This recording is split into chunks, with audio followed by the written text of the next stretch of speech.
La Vespertina, un podcast del País México. El lunes y el martes han sido días mediáticos en donde la conversación no la ha dictado el presidente López Obrador. Esa es toda una novedad. La agenda la han puesto el periódico El Universal y el periódico Reforma, con señalamientos de presuntas irregularidades del ex titular Santiago Nieto, ex titular de la UIF, y del actual, todavía por supuesto y desde hace un par de años, fiscal general de la República Alejandro Gertz Manero. Hoy por hoy, el presidente lunes y martes ha callado básicamente al respecto. Y todo el mundo se pregunta por qué puede ocurrir este choque entre dos personas que ya se sabía que estaban enfrentadas. De eso nos hablan hoy aquí en La Vespertina tres periodistas que han seguido con particular interés lo que estamos atestiguando en estos días. Hola, soy Salvador Camarena. Bienvenidos a La Vespertina y de eso hablaremos en este capítulo. Y entender también que el poder es humildad, es llevar a la práctica el amor al prójimo. Pero eso es lo que quería comentarte. Gracias, presidente. Es lo mismo, pero sí, ahorita lo que dice Santiago Nieto, son ataques a Santiago Nieto. La Vespertina, un podcast del País México. Lista. Hola, Caro. ¿Cómo estás? Bien, ¿y tú? ¡Qué milagro! Qué gusto saber de ti. Dime cómo quieres que te presente, Carolina. Pues nada más, Carolina Rocha, periodista. Me da mucho gusto saludar. En esta ocasión está aquí en La Vespertina ni más ni menos que Carolina Rocha. Ustedes la conocen muy bien. Se la pasa de arriba abajo en la República Mexicana. Es cronista en televisión, un medio muy complejo. Y lo que ella hace es bien bueno, por un lado, y bien interesante. Caro, bienvenida a La Vespertina. Muchísimas gracias, Salvador. Encantada de estar contigo en La Vespertina. Caro, desde tu observación, lo que estamos viendo en estas primeras planas donde se revelan cosas del fiscal general Alejandro Gertz Manero o presuntas irregularidades también del ex titular de la UIF, Santiago Nieto, ¿es un problema del control del gabinete? ¿Es una crisis del equipo de López Obrador? ¿Cómo lo interpretas tú?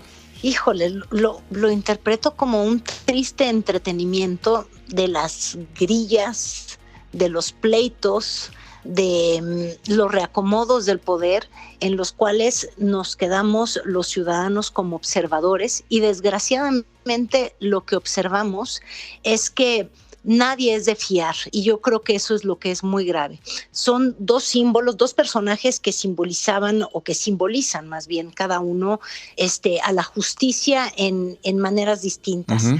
Por un lado está Nieto, que era fiscal que perseguía a todos los corruptos y que resulta ser que no puede no caer en la tentación de la vieja política mexicana, que es, pues tú sabes, los anhelos hipotecarios. Uno quizás no crece políticamente, pero en México todo político que se sienta apreciado debe de tener casas por doquier. Las de Santiago Nieto no están en Miami, pero en Querétaro tienes una querencia, en Santa Fe, y otra pues finalmente en San Ángel, muy grande, que es la que le achacan en San Ángel. Entonces, este símbolo, ¡pum!, de alguna manera, pues a través de la publicación de un medio es desprestigiado. Habrá que ver si hay sustancia o no, si son bienes mal habidos, ¿no? Si hay sustancia o no, pero de que luce mal porque se parece a lo de antes, y entonces ahí tienes a un símbolo que se cae. Y luego por el otro lado, el fiscal general de la República, que es el encargado de impartir justicia, que también termina en una primera plana, justamente en el periódico El Universal, y aquí sí vale mucho la pena insistir en ello, porque pues es el invitado que provoca la salida de Nieto del gabinete. Uh-huh. Y pues como tú sabes, en este medio sale esto que dice, o más bien que muestra, que el fiscal es una persona con dinero, que le gustan los coches, y que además utiliza un instrumento que de alguna manera no es ilegal, pero que usan muchos millonarios de nuestro país y que nos crean la sensación a quienes somos seres normales y vivientes. Terrenales. Exacto, que están accediendo a paraísos fiscales que no huelen como éticos al menos, ¿no? Aunque no sean ilegales. Entonces, surge esta filtración que de todas formas ya salió Pablo Gómez a decir que no es real, y el día de hoy nuevamente volvió la UIF a decir que ellos no están haciendo esa investigación y que el Universal va a tener que revelar pues de dónde salió eso, porque no se lo achacan. Yo me imagino que salió de un folder que se llevó Nieto, que tenía un pleito muy, muy, muy abierto con el fiscal. ¿Vamos a ver más de esto o tú crees que el presidente sea capaz de llamar al orden y a los que se fueron decirles apláquense, como dicen en mi pueblo, y al que está, aunque no sea parte del gabinete, pero sabemos que siendo autónomo es demasiado cercano o coincidente con la agenda presidencial, decirle se trata todavía, faltan 3 años en este sexenio, hay muchos pendientes en justicia, o crees que estas cosas se nos van a repetir en los próximos meses? Pues yo creo que se nos van a repetir porque uno, se adelantó la sucesión presidencial del 24 porque el que dio el banderazo de salida fue el propio presidente. 2, porque finalmente lo que estamos viendo es un fuego amigo, pero de personas que ya de alguna manera han quedado fuera del gabinete. Y lo que estamos viendo es una lucha quizás por hacerse uno de Morena o 2, por defender o no ser perseguidos políticamente en el futuro, o que sus gestiones no sean revisadas, que yo creo que esa es otra arista interesante de contemplar. El primer evento público al que asiste Santiago Nieto luego de que, pues sí voy a decir que es removido, porque finalmente sí, claro. Yo creo que iba a ser removido del cargo después de esta boda en Guatemala, ni siquiera tuvo que ver con su forma de llevar la UIF, lo cual es muy triste, que las salidas en el gabinete no tengan que ver con el desempeño, sino con sucesos privados, ¿no? Una boda es un asunto privado, ni siquiera tenía que ver con corrupción, pero bueno. El primer evento al que asiste es uno de Movimiento Ciudadano con Samuel García, acompañando a su esposa, la consejera del INE. Yo no sé si tú te recuerdas, pero Santiago Nieto, cuando estaba en el gabinete, es de los que le da sustancia a las acusaciones que habían en contra del actual gobernador de Nuevo León, cuando se decía que su familia política y su papá estaban al frente de factureras y movían de manera ilegal recursos económicos para financiar las campañas. Esa acusación sale de Santiago Nieto, y el primer evento al que asiste es al de un gobernador de oposición que además tiene ganas de entrarle a la carrera presidencial. Entonces, si uno pues registra cuál ha sido el comportamiento político de Santiago Nieto, que primero era parte del gabinete de Peña Nieto y luego brinca justamente con la oposición, que era Andrés Manuel López Obrador, pues no nos va a sorprender si de pronto lo vemos ya bajo otra camiseta y bajo otros colores. Caro, un gusto saludarte, te mando un abrazote. El gusto es mío, gracias, Salvador. La Vespertina. Es un gustazo tener de nueva cuenta aquí en La Vespertina a Ivonne Melgar, periodista del Grupo Imagen. Ustedes la leen siempre ahí en el periódico Excelsior. Y bueno, la escuchan ahí también con Ciro, en fin. Ivonne, ¿dónde no has estado tú? ¿Qué necesidad de presentarte más allá de tu nombre? ¿Cómo estás? Saba, qué gusto saludarte. Muy bien, contenta de poder dialogar contigo. Estamos cerrando el 2021, Ivonne. En medio de periodicazos que todo el mundo le atribuye, por un lado, al fiscal general Alejandro Gertz, en contra de presuntas irregularidades del ex titular de la UIF, Santiago Nieto, y a le atribuyen pues la respuesta en otro periódico. Te preguntaría si antes que nada estamos ante una crisis de control de gabinetes, si no es esto la expresión de que en ese gabinete, porque Santiago Nieto no rompió, sí lo quitaron, pero no ha salido de la órbita pues del presidente López Obrador. Entonces, si estas expresiones no son parte de que este gobierno ha perdido algo del control. Por un lado, y creo que no es una cosa a ningunear, es que no pudo Jesús Ramírez Cuevas, ni Palacio Nacional, relanzar un circuito de medios que planteara la conversación del poder.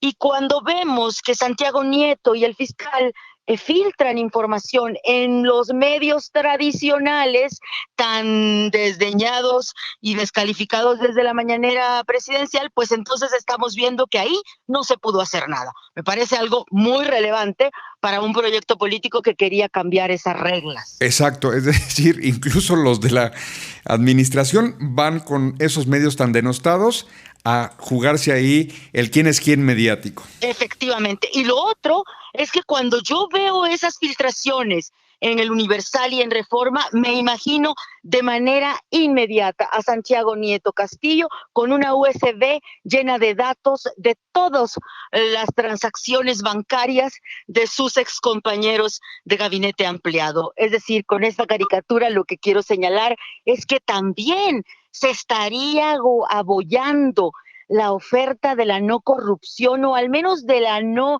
enriquecimiento ilícito que había en el proyecto presidencial, y cuando vemos este fuego cruzado de propiedades ampliadas en el ejercicio del poder de los dos hombres que tenían que seguir la corrupción, pues creo que nos estamos topando con una paradoja para la autoproclamada Cuarta Transformación. Y esas dos narrativas tan importantes para el presidente son las que creo que han entrado en crisis si no existe un antídoto pronto, porque luego vamos a poder conocer otros casos que creo que podrían estar en la USB de Santiago Nieto. ¿Quién le está fallando a López Obrador? ¿El mismo es el que no puede? ¿El secretario de Gobernación? ¿Quién dirías que no está haciendo su chamba de decir esto no puede pasar? Ya nos decías Jesús Ramírez, aunque Jesús Ramírez pues es evidente que tiene ciertas herramientas. Sí. Pero el gabinete se manejaba no solo por el vocero, aunque este sea muy poderoso, según dicen.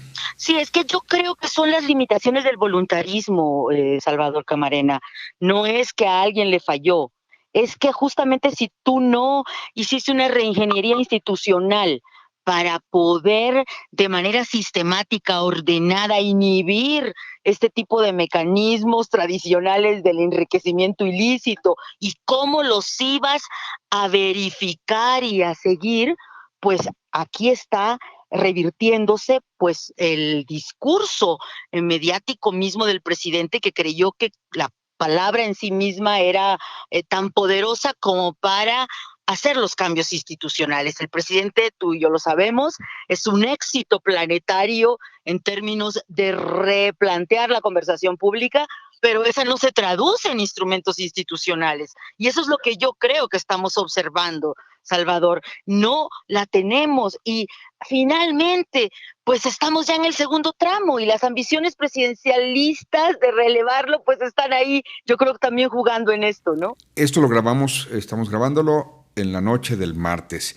Lunes y martes, en esas muy efectivas mañaneras a las que nos tiene acostumbrado López Obrador, no necesariamente para bien, pero sí para administrar el discurso público y, por supuesto, plantear temas de agenda, no ha aceptado preguntas sobre este tema. En la mañanera del lunes se le tuvo que lanzar la pregunta sin micrófono, pues ya sabemos cómo es de caprichoso ese micrófono en ese espacio.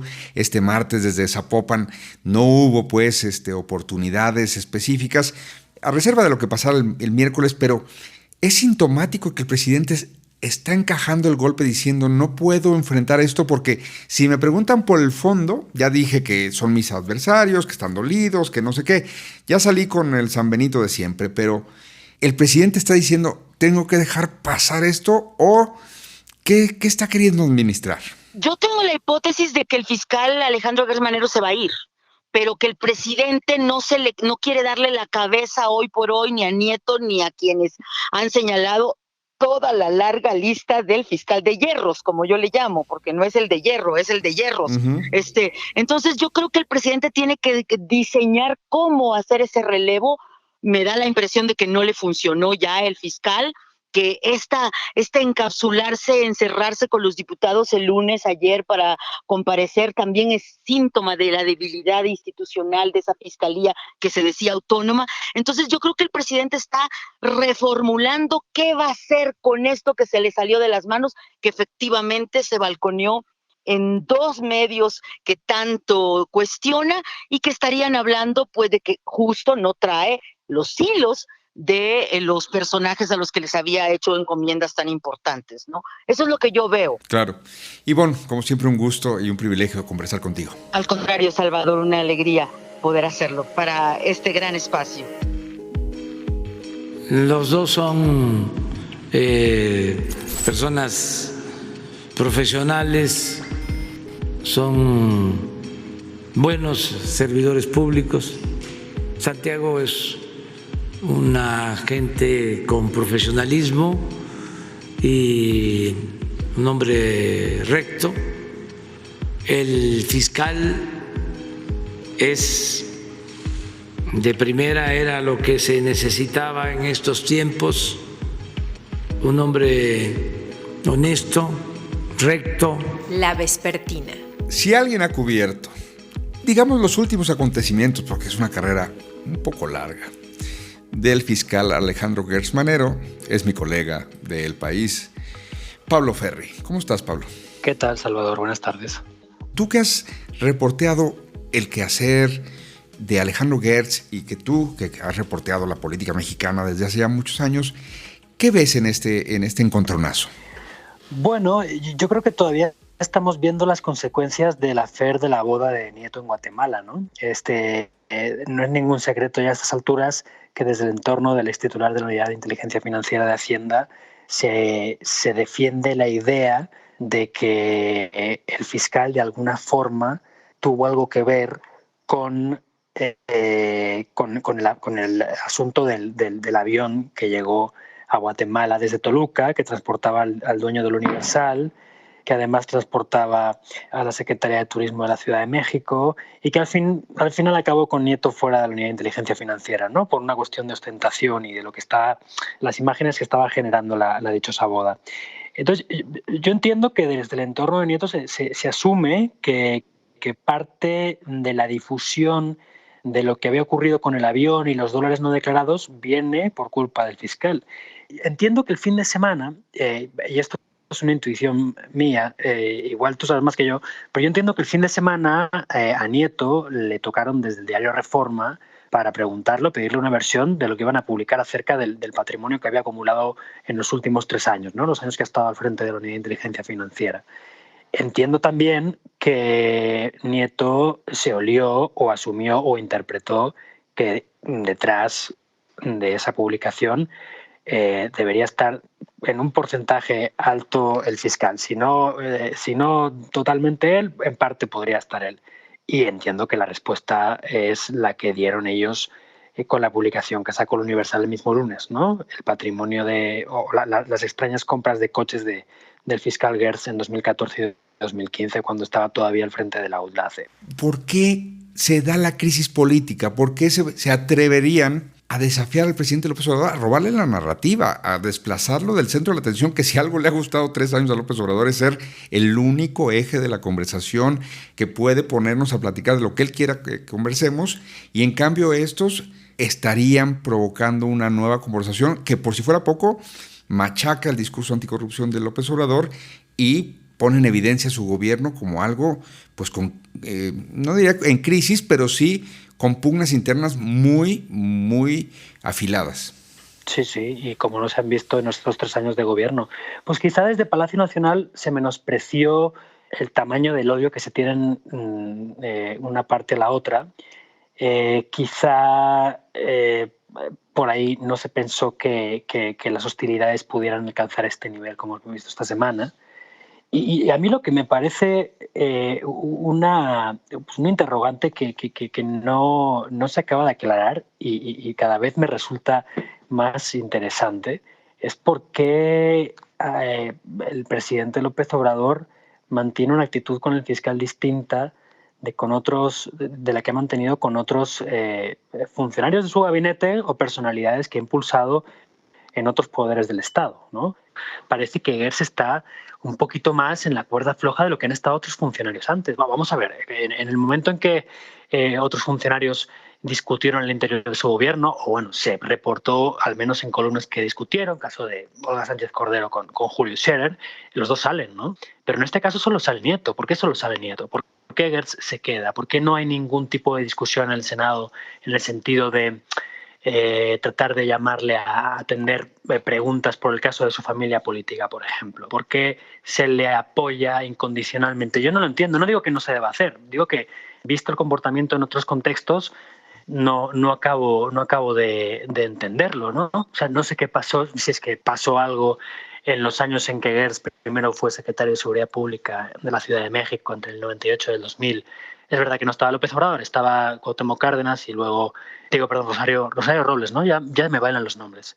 Y luego cuando estuvo con Fox en los 4 años siguientes, de 2000 a 2004, ¿no? El proceso que trataron de hacerle a López Obrador para evitar que fuera candidato, no sé si igual, estoy especulando totalmente, pero no sé si por ahí Gertz hizo algo que de alguna forma López Obrador tenga que pagar o sienta que debe de pagar, no sé.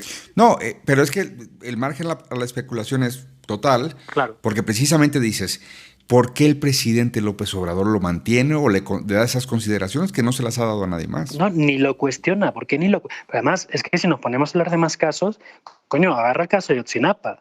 Quiero decir, tenemos a la Fiscalía General de la República que todavía no acaba de mandar los documentos que necesita la Fiscalía de Israel para iniciar el proceso de deportación de Tomás Cerón a México. Joder, ha pasado desde que se creó la Comisión Presidencial, ¿cuánto tiempo? Más de 2 años. O sea, ¿cómo es posible que a estas alturas todavía la Fiscalía General de la República, porque esto no depende de la Unidad Especial de la Fiscalía, depende de asuntos internacionales de la Fiscalía General de la República, ¿cómo es posible que todavía no haya mandado toda la documentación? Son cosas que no se entienden, ¿no? Y no se entiende desde luego tampoco yo no diría la pasividad, sino la clemencia con la que el presidente lo trata, ¿no? Y esto es constante. Y veremos si eso no se vuelve contraproducente, porque seguirán, digamos, en esa manga ancha, pues luego vemos estos periodicazos. Ferry, te mando un abrazo y te agradezco mucho tu participación aquí en La Vespertina. Bueno, se me cuida. Dale, abrazos, cuídense. Alejandro Gertz es el fiscal general de la República y es el encargado de dirigir un organismo autónomo, independiente. Ya no es la Procuraduría General de la República, que dependía del presidente. Nosotros somos respetuosos de esa autonomía, es parte de los cambios. Entonces, pues no nos vemos muy seguido. A reserva de lo que haya pasado este miércoles, cuando nosotros ya habíamos cerrado la edición de La Vespertina que ustedes han escuchado, ahí está el análisis de Ferry, de Ivonne Melgar y de Caro Rocha. Gracias por escuchar La Vespertina. En la producción, Omar Morales. En los micrófonos, Salvador Camarena. Hasta la próxima. La Vespertina, un podcast del País México.